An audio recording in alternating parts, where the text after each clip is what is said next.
عزیزو اور دوستو، السلام علیکم ورحمۃ اللہ وبرکاتہ۔ حضرات، آج آپ حضرات کی خدمت میں نماز کا بیان لے کر حاضر ہوا ہوں، تو آئیے شروع کرتے ہیں۔ بسم اللہ الرحمن الرحیم۔ اللہ تعالیٰ کے نزدیک نماز کا بہت بڑا رتبہ ہے۔ کوئی عبادت اللہ تعالیٰ کے نزدیک نماز سے زیادہ پیاری نہیں ہے۔ اللہ تعالیٰ نے اپنے بندوں پر 5 وقت کی نمازیں فرض کر دی ہیں۔ ان کے پڑھنے کا ثواب بہت زیادہ ہے اور ان کے چھوڑ دینے پر سے گناہ بھی بہت زیادہ ہے۔ حدیث شریف میں آیا ہے کہ جو کوئی اچھی طرح سے وضو کیا کرے اور خوب دل لگا کر اچھی طرح نماز پڑھا کرے، قیامت کے دن اللہ تعالیٰ اس کے چھوٹے بڑے گناہ بخش دے گا۔ صرف نماز پڑھنے سے اللہ تبارک تعالیٰ گناہ بخش دے گا اور جنت دے گا۔ اور حضرت صلی اللہ تعالی وسلم نے فرمایا کہ نماز دین کا ستون ہے۔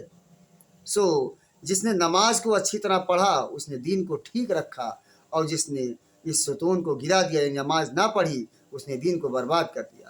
اور حضرت صلی اللہ علیہ وسلم نے فرمایا کہ قیامت میں سب سے پہلے نماز ہی کی پوچھ ہوگی، اور نمازیوں کے ہاتھ اور پاؤں اور منہ قیامت میں آفتاب کی طرح چمکتے ہوں گے، اور بے نمازی اس دولت سے محروم رہیں گے۔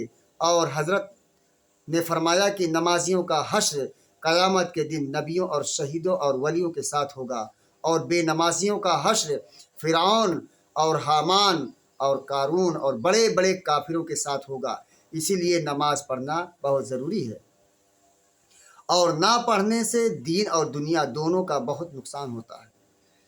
اس سے بڑھ کر اور کیا ہوگا کہ بے نمازی کا حشر کافروں کے ساتھ کیا جائے گا۔ بے نمازی کافروں کے برابر سمجھا گیا۔ خدا کی پناہ، نماز نہ پڑھنا کتنی بری بات ہے۔ البتہ ان لوگوں پر نماز واجب نہیں، مجنون اور چھوٹی لڑکی اور لڑکا جو ابھی جوان نہیں ہوا ہو، باقی سب مسلمانوں پر نماز فرض ہے۔ لیکن اولاد جب 7 برس کی ہو جاوے تو ماں باپ کو حکم ہے کہ ان سے نماز پڑھوائیں، اور جب 10 برس کا ہو جاوے تو مار کر پڑھوائیں۔ اور نماز کا چھوڑنا کبھی کسی وقت درست نہیں ہے۔ جس طرح ہو سکے نماز ضرور پڑھے۔